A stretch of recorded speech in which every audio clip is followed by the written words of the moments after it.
दोस्तों, चंद्रमा के बारे में आज हम आपको वो जानकारियां बताने वाले हैं जो बहुत सारे लोगों से छुपाई जाती हैं। इसलिए आप इस वीडियो को पूरा देखना। हमारी पृथ्वी से लाखों किलोमीटर दूर एक मौजूद पिंड जो हम इंसानों को हमेशा ही अपनी ओर आकर्षित करता रहा है। यही वजह है कि दुनिया के सबसे बड़ी अंतरिक्ष एजेंसी नासा ने आज से 50 साल पहले ही 1969 में चांद पर इंसानों को भेज दिया था। अंतरिक्ष एजेंसियों को चांद को करीब से जानने और चांद के रहस्यों का पता लगाने की इतनी इच्छा थी कि मात्र 4 सालों के भीतर ही नासा ने 6 बार चांद पर इंसानों को भेज दिया। लेकिन साल 1972 के बाद आखिर ऐसा क्या हुआ कि 50 साल बीत जाने के बाद भी अमेरिकी अंतरिक्ष एजेंसी नासा ने आज तक चांद पर किसी भी इंसान को नहीं भेजा। आखिर चांद पर ऐसा क्या हुआ कि नासा और बाकी के अंतरिक्ष एजेंसी चांद पर जाने से डरने लगे? क्या चांद पर अंतरिक्ष यात्रियों का सामना किसी अन्य ग्रह के जीवों से हुआ था? क्या चांद पर जाने वाले अंतरिक्ष यात्रियों को किसी ने वहां कभी दोबारा न आने का आदेश दिया था? क्या चांद पर जाने वाले अंतरिक्ष यात्रियों के साथ किसी प्रकार की दर्दनाक घटना हुई थी?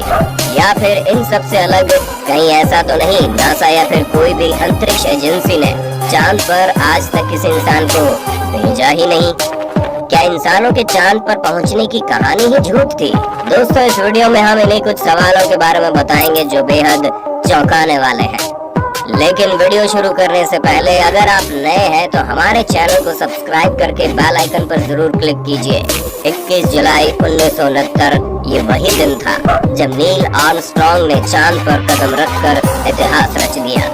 जिस चांद को हम सदियों से दूर से देखते आए थे, अंतरिक्ष एजेंसी नासा ने उस चांद पर इंसान को भेज दिया था। नासा यही नहीं रुका, मात्र 4 सालों के भीतर 5 और अमेरिकी अभियान चांद पर भेजे गए और साल 1972 में चांद पर पहुंचने वाले यूजीन सेरनन आखिरी अंतरिक्ष यात्री थे, जिसके बाद आज तक चांद पर किसी इंसान ने जाने का कभी नहीं सोचा।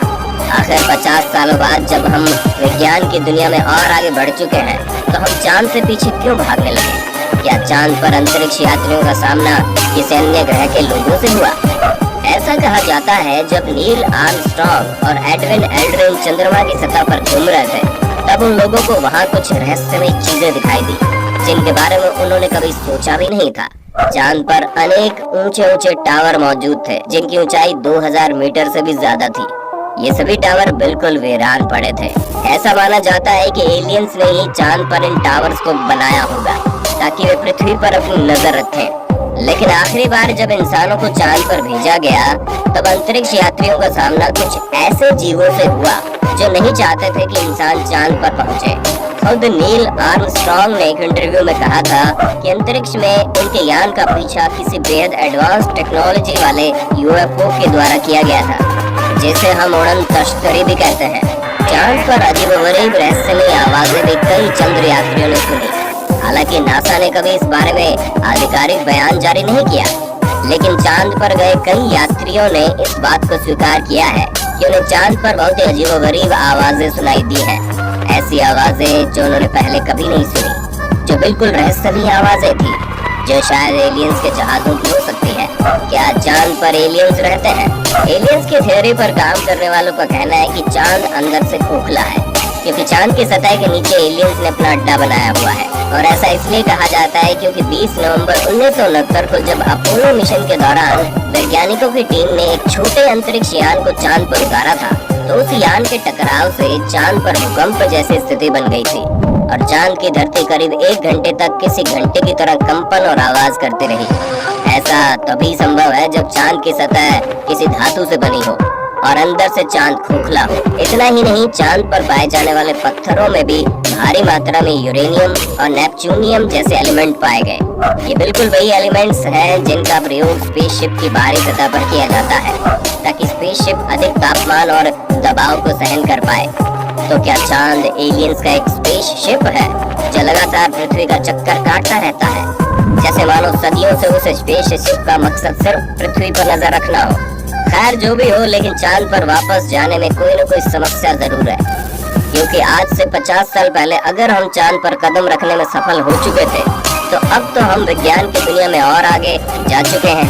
अब तो वैज्ञानिकों को चांद पर पूरा मोहल्ला बजा लेना चाहिए। पौराणिक तथ्य पौराणिक कहानियों में चंद्रमा के बारे में एक चौंकाने वाली चीज जानने को मिली। ऐसा कहा जाता है कि 11वीं सदी में एक दिन चंद्रमा अचानक से गायब हो गया और कई महीनों तक लगातार गायब ही रहा। उस जमाने में जब लोग विज्ञान की दौड़ में इतने आगे नहीं थे, तो उन लोगों ने किसी अनहोनी की बात सोचकर चंद्रमा की पूजा पाठ करनी शुरू कर दी। और यही वजह है कि चाहे कोई भी धर्म हो, उसमें चांद का एक बेहद ही खास स्थान है। लेकिन अब चांद के इस तरह से गायब होने की बात पर शोध किया गया और वैज्ञानिकों ने दावा किया कि 11वीं सदी में आइसलैंड में एक ज्वालामुखी विस्फोट हुआ, जिससे निकले भयंकर राख हमारे वायुमंडल में चारों तरफ फैल गई और यही वजह है कि चंद्रमा कुछ महीनों के लिए दिखना बंद हो गया। लेकिन अगर वास्तव में हमारे वायुमंडल में ज्वालामुखी से निकली राख फैली थी, तो सिर्फ चांद ही क्यों गायब हुआ? इस वजह से तो सूर्य का भी दिखना बंद हो जाना चाहिए था। कहीं सच में चांद किसी एलियंस का अंतरिक्ष यान ही तो नहीं, जो किसी तकनीकी खामी से कुछ समय के लिए गायब हुआ हो और ठीक होने के बाद फिर अपनी जगह पर वापस आ गया हो? क्या इंसानों के चांद पर पहुंचने की कहानी ही झूठी है?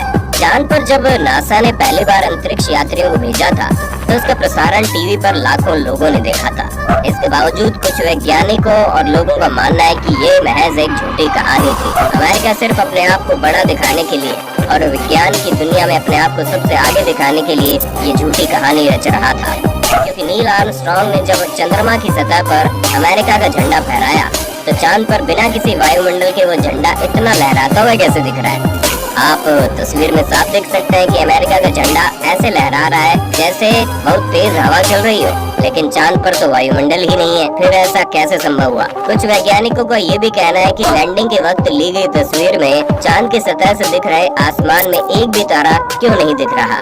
अब चांद पर इन पैरों के निशान को देखिए। कुछ वैज्ञानिक मानते हैं कि चांद पर नमी है ही नहीं और पैरों से इस तरह का निशान बिना नमी के संभव ही नहीं है।